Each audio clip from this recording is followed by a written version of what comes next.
ever wish your day wasn't dictated by your health? Are you tired of being tired all the time, or is pain holding you back from enjoying your time with your family?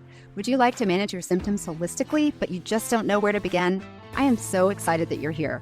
This podcast will help you understand how natural remedies work so you can relieve your symptoms and live a fuller life.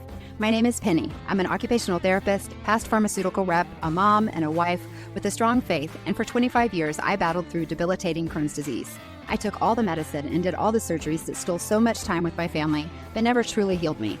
I finally realized if I was going to survive this disease, I needed to open my stubborn eyes to alternative solutions. I researched how perfectly our bodies work with plants and a lifestyle that made my health less of a burden to my family and aligned so beautifully with my faith and my medical training. If you are ready to reclaim your life with holistic options that are easy to implement as a busy mom and provide relief that lasts, this is the podcast for you. More Than Enough, The Silent Struggle of a Woman's Identity is a book near and dear to my heart, written for women who have ever wondered if they're more than their roles, more than their bodies or their past. It's a collection of honest, faith-filled reflections on identity and worth written by incredible women I know and deeply respect. I contributed chapter 4, More Than My Body, titled My Testimony. If you'd like to read more, you can find it at becomingnatural.com/books. Welcome, Becoming Natural fans, to episode 63. This is Penny, your host. Faith During Chronic Illness, a powerful story found in survival. This week is a special podcast near and dear to my heart because I often glaze over a shift I had in my life a few years ago. I was either still receiving EMDR therapy or I was just coming out of it, and I realized that I needed a very hard stop in my life. I wasn't able to juggle as many things as I used to be capable of. I got overwhelmed easier.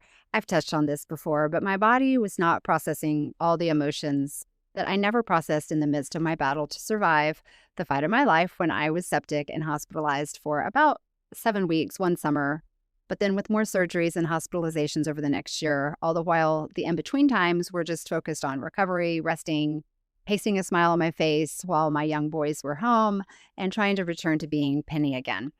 There's a song by Danny Gokey that nails the feelings that I had at the time that I couldn't actually articulate very well then, but there was this pit in my stomach.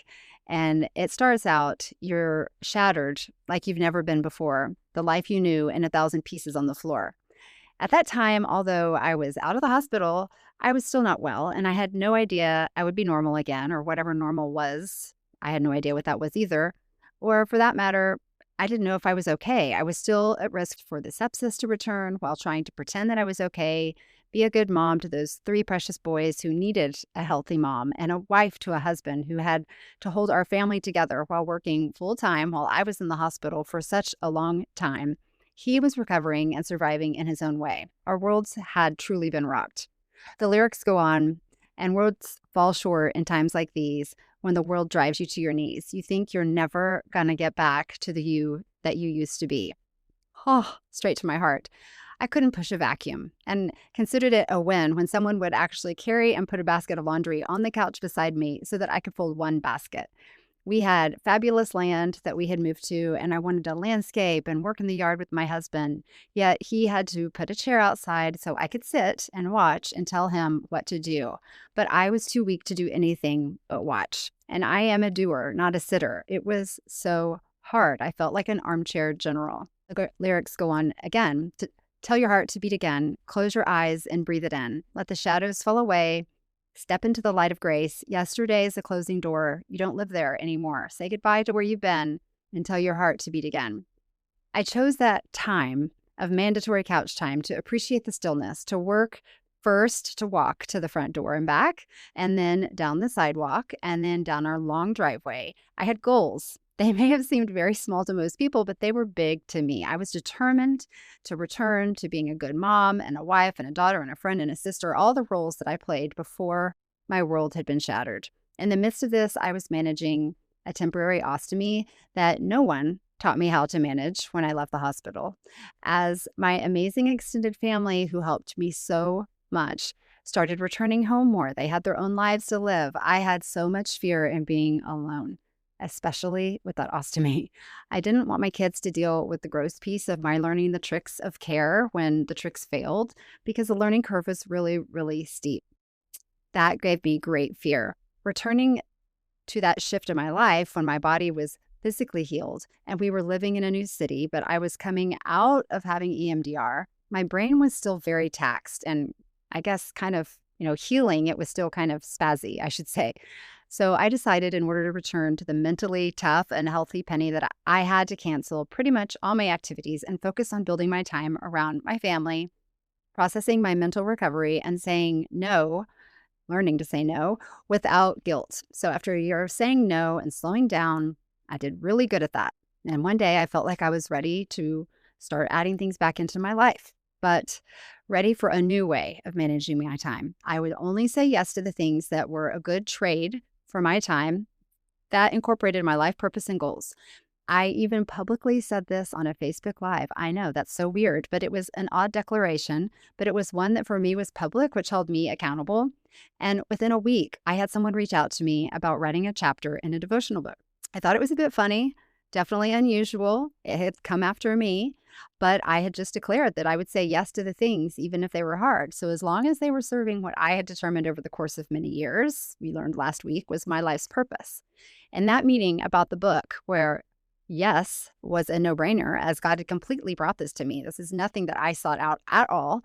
They said I had to have or do a list of certain things. And as she went down the list of marketing commitments, writing goals, deadlines, she said, and you must have a podcast to launch a book. I didn't argue, but in my head, I had a big no way, Jose, to that one little checkbox. I can do all the other things, but I'm not starting a podcast. One thing led to another story for another day, and here I am doing the hard because saying yes to the hard was my publicly stated goal. And this podcast has actually been beyond my wildest dreams in fulfillment, in challenge, expectations, goals. I love it every day. I love every moment of doing this. To tie a bow on those song lyrics, I know that I'm providing my own therapy. The final verse says, let every heartbreak and every scar be a picture that reminds you who has carried you this far, because love sees farther than you ever could. In this moment, heaven's working everything for your good, which just ties a bow on everything I was thinking and praying for. So, we could end there, but today's podcast is just beginning, folks.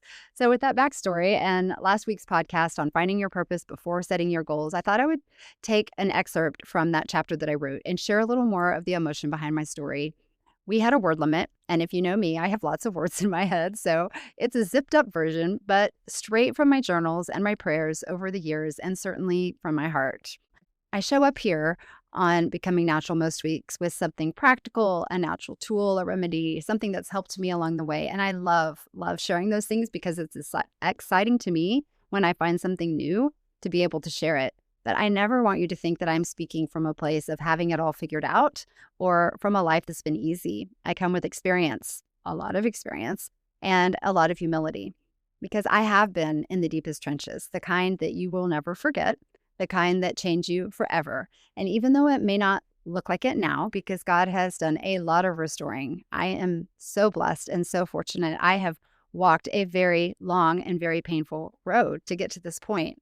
I know what it's like to pray for years, to believe that God can move and still not understand why He has not yet moved or healed me. I know what it's like to wrestle with faith when suffering doesn't make sense. And I don't ever want anyone listening to give up. Not on prayer, not on faith, and definitely not on the incredible power God has to write a story that is so much bigger than what you can see right now. Every single one of us has a story. It doesn't have to be enormous like mine. And some of the most powerful stories are written in the waiting, in the years, in the 25 years, in the moments when faith is all that you have left. Because if faith only exists when things are easy, what does faith really mean? Faith is having faith when that's all you have to hold on to.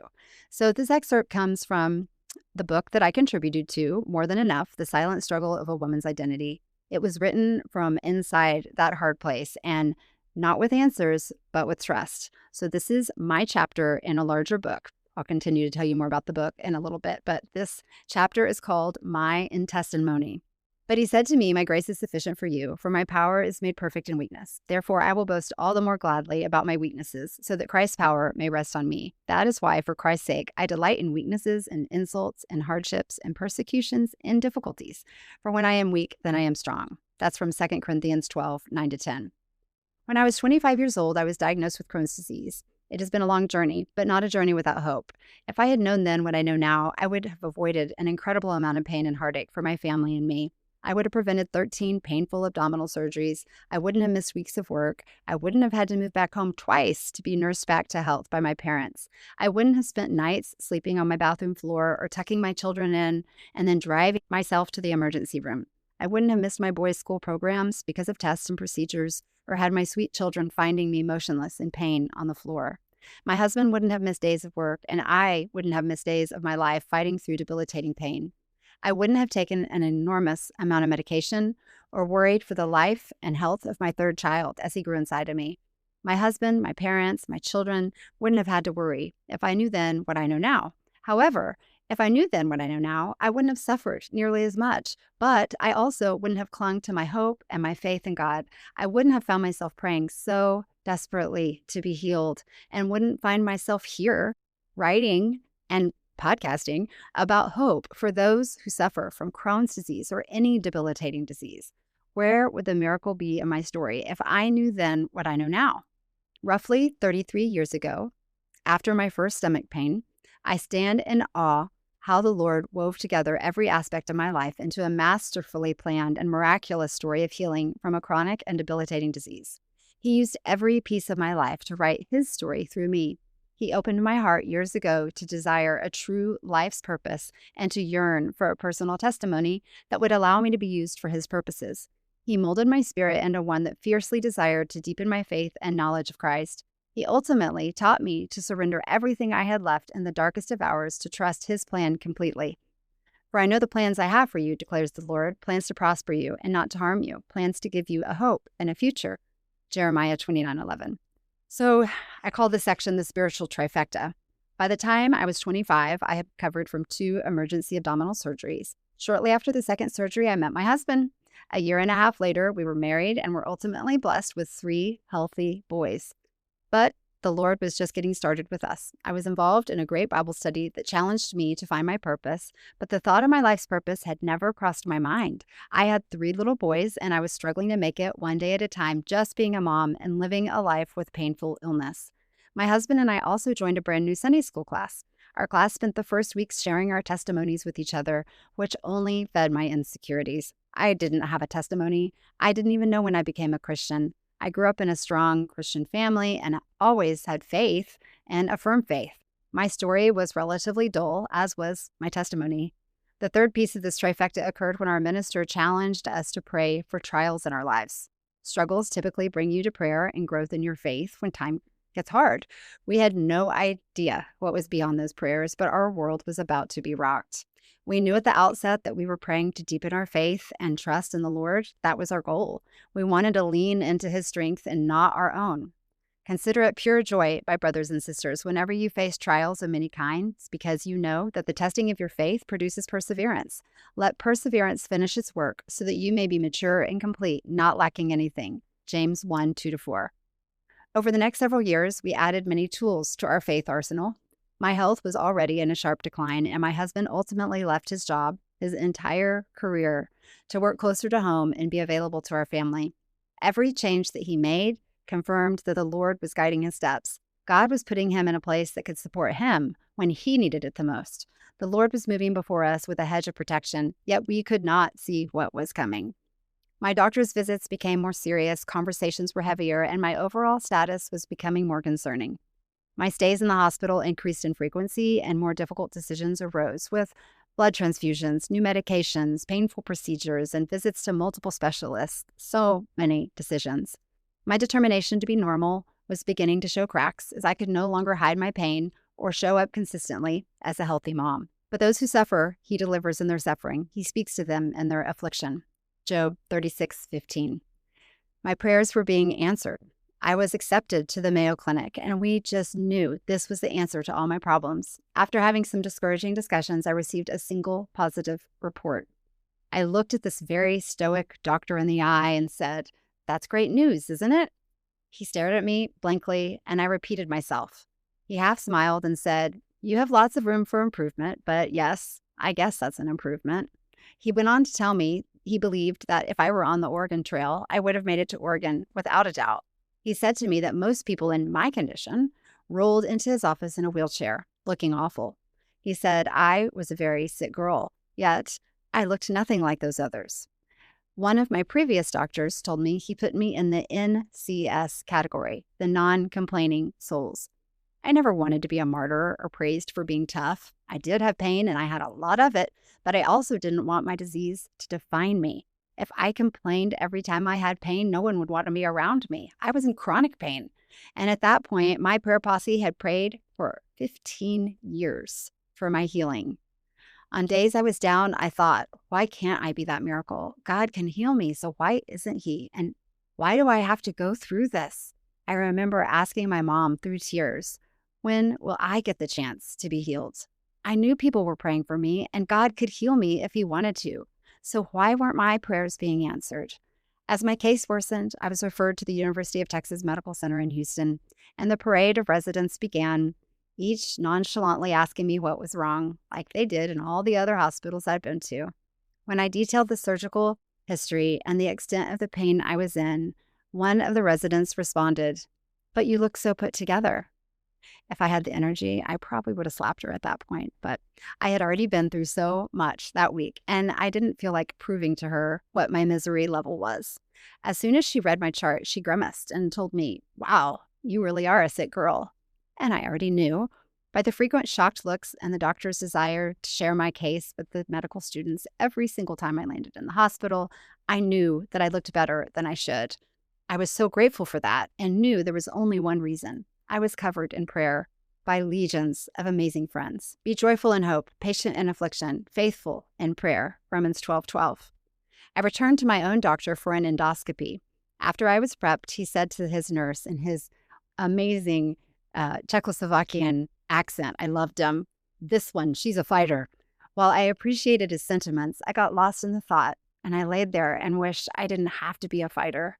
I had visions of the Mayo Clinic doctor telling me I should be in a wheelchair and wondered what would it look like to stop fighting, to just climb in that wheelchair and simply give up.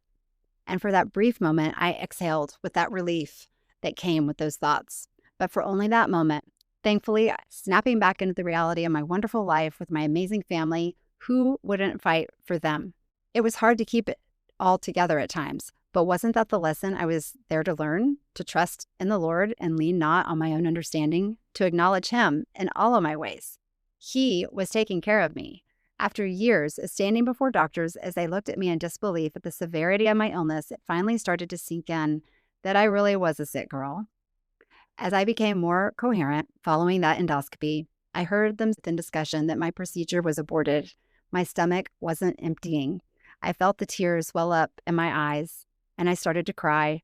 My kind-hearted doctor knelt beside me, and he said he didn't know what to do next. And for the first time in my life, I understood the glorious promises of my body being renewed in heaven.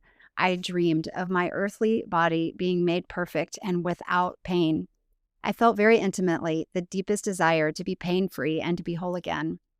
Our bodies are buried in brokenness, but they will be raised in glory. They are buried in weakness, but they will be raised in strength. 1 Corinthians 15:43. Oh, so empowering. Discouragement filled my very being. Discouragement for the years and years of prayer and faith that I could be healed, while now facing the possibility that God would not heal my earthly body. But I was beginning to see that God was answering my prayers. While I wasn't healing physically just yet, I wasn't missing out on being a mom, a wife, and a friend. It was a miracle I was not in that wheelchair. It was a miracle that I had 3 beautiful, healthy boys in pregnancies amid 15 years of a very brutal illness. It was a miracle that no one could tell by looking at me that I was sick. My prayers were already being answered. God was healing me, but it was definitely not how I expected it to happen. There was no boom, you're healed moment. However, the Lord was allowing my broken body to do things I shouldn't have been capable of doing. I was getting to live a full life despite the severity of a typically unforgiving illness. I was completely unaware of how those prayers were being answered in those years, but the fullness of my life was the answer. Those prayers were sustaining me. But if I hadn't struggled for so long, there would be no story to tell. I didn't know it yet, but I was a lead actress in the middle of an incredible storyline with the most unexpected ending remaining to be seen. The world was hearing the narrative. Friends, family, and strangers alike were praying so hard for me and experiencing the lows alongside me. Not only was the Lord teaching my family and me about faith and perseverance in prayer, but He was also teaching my prayer warriors, those who had been faithful in praying for me over not weeks, not months, but years. My blog in December of 2014 revealed my renewed battle cry for my family and me. I fight for my kids and I fight for my family. I fight because I know God has bigger plans for me through my disease. I don't know what they are. I don't know when or how this story ends, but I know that somehow God is working His purposes through me. I have never been weaker, but also know I have never been stronger. I was never angry with God, as our pastor once inquired. I just wanted to be sure that the glory would be given unto the Lord during this awful time. I didn't want to wallow in self-pity or lose sight of the ultimate purpose for which I was searching. I knew that I was sustained daily by His strength alone. We knew that God was working through us, and nothing was more exhilarating to me than to know that God knew me. He knew Penny and was using me to do something wonderful for His kingdom. I still begged for healing. I still cried out in tears many times, asking, when is this over? But ultimately, God was in control. My husband and I discussed the what ifs, but all those fears were not ours to bear. For God gave us a spirit not of fear, but of power and love and self-control. 2 Timothy 1:7. I woke up one Sunday morning in miserable pain. It was my husband's Sunday to work, so I used every bit of energy I could muster to get myself and the boys dressed and ready for church. I wanted so desperately to be worshiping in that sanctuary. Praise and worship music is a window to my soul. It filled every part of my body with unspeakable joy. I walked into that sanctuary, nauseous and in pain, with 3 boys in tow. I was unsure if I would have to run to the restroom to throw up, so I prepared my oldest, who was only about 8 or 9 at the time, to watch the other 2 if I had to run. As we stood for the first song, I started to cry. My sweet oldest looked up at me and said, "Does it hurt that bad, Mommy?" Which, of course, made me cry more. I looked at him and I smiled and I said, "No, honey, I'm crying because it doesn't hurt at all." When we left, I called my husband to tell him I was without pain the entire time I was in that sanctuary. I had a spiritual experience that I've never had before. In that place, I felt like I was standing in the presence of God. The Holy Spirit was there and I was surrounded. I was so emotional and so relieved to have even a moment without pain. I had an hour without pain. As we walked to the car, my pain slowly crept back over my body, but it could not diminish my amazement at the temporary healing I had experienced by simply standing in worship. I wanted to stay there forever. I had been fighting this battle for half my life, and I hated many things about it. I hated that people worried about me and the pain that it caused my family. I hated not being able to eat at any given time and missing out on entire days when I couldn't function. I felt Satan's pull, but I knew that he would not win. I was stubborn, still am, and I refused to be taken down. I can do all things through Christ who strengthens me. Philippians 4:13. My blog in April of 2015 revealed the continued severity of my condition and the tenacity of those who fought by my side. Today, the doctor for whom the University of Texas Medical GI Center is named told me, and he was also of foreign descent, and I can't remember what it was, but I loved his accent too. I like accents. He looked at my husband and said, "She is strong woman. Most patients in her condition are completely debilitated. She has strong will." Then he looked so compassionately at me, calling me his girlfriend. "This is complicated," he said. "You are complicated. But don't you worry, we do complicated here. We fix complicated. It's just going to take time." I didn't feel strong at all. In fact, I felt pretty broken as I had in my whole life. I was not tough, and every day my optimism and my fight were diminishing. There was no way I had the power or the strength to endure the pain for much longer, and certainly not alone. I was surviving completely on the faith that I could be healed and the prayers that were sustaining me. Therefore, we do not lose heart. Though outwardly we're wasting away, inwardly we're being renewed day by day. 2 Corinthians 4:16. Soon after that appointment, I became severely septic following surgery to remove the majority of my stomach. I spent 7 more weeks in the hospital with 8 more excruciating surgeries. My frame was now fragile, having lost over 40 pounds in only 2 months. but God showed up in ways that brought us to our knees. The text chains full of desperate pleas for prayer and healing for my failing body during some very dark days slowly shifted to one little praise at a time. Discouraging reports from all of my doctors began to show incremental signs of improvement. Step by step, we gathered our little miracles in our arms and held on tight as we watched and waited with expectancy for more. Total recovery from that final stage of healing and the restoration of my physical strength took almost 2 years of patience, dedication, and very hard work. Healed. It has now been 6 years since my recovery from having the majority of my stomach removed and the sepsis that followed. My Crohn's is classified as inactive, but I know I'm healed. Few get to claim healing from such brutal and painful disease. I know how blessed I am to be living the second half of my life without pain. God heard the thousands of prayers of the faithful who prayed on my behalf for many years. He created the most incredible testimony, one I never thought I would have. And when we prayed for challenges, He delivered. I fought for 21 years, always believing that I could be healed, knowing God could heal me, and expecting God to heal me. Had I not endured for all those years, I wouldn't be who I am today. My illness never defined me, but the physical and emotional scars it left behind, in addition to the strengthening of my faith and the relationships that I have and the miracles we witness, created who I am today. My story is now the platform for which my life's purpose was divinely created. I unashamedly share the healing mercies I received and the incredible miracle of prayer over 20 difficult years. My minister encouraged me to tell my story to all those who fervently prayed for me for so many years, so that they too would know that their prayers were heard. And I am thankful that my story stands as a witness to them for their faithfulness. I share God's power that I know was revealed through my weakness when I had no fight left inside of me. I knew I had absolutely nothing left to give, yet I was consistently told of my strength. I was no hero, and I was far from strong. I was weak, both physically and emotionally, and I was almost completely defeated outside of the spiritual strength that empowered me.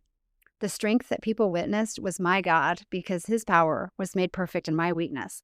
His power that rested on me sustained me. His power alone healed me. Praise the Lord. But He said to me, "My grace is sufficient for you, for my power is made perfect in weakness. Therefore, I will boast all the more gladly about my weaknesses, so that Christ's power may rest on me. That is why, for Christ's sake, I delight in weaknesses, in insults, in hardships, in persecutions, in difficulties. For when I am weak, then I am strong." 2 Corinthians 12, 9-10. And that is the end of my excerpt. So as I close today, I want to say this carefully because I think it really matters. Healing doesn't always look the way we want it to look. Sometimes God brings healing here on earth, and sometimes the healing we're promised is an eternal healing. What faith asks of us isn't control over the outcome, but surrender to the one who already knows the whole story. I came to the end of my own strength, and I finally released control, trusting that even if God's plan did not include healing my body in this life, I would still entrust my life and my story completely to Him. Scripture tells us that our faith is refined by fire, not so that we get everything we ask for, but so our trust in God grows deeper and more genuine. That refining shapes us in both the struggle and the wins. For a long time, I thought God was working only in my body, but I see now He was working in hearts, mine and the hearts of everyone who prayed for me and walked this long road beside me. This testimony didn't just strengthen my faith, it strengthened theirs too. I am not sharing this from a place of having it all figured out. I am sharing it from a place of having lived it.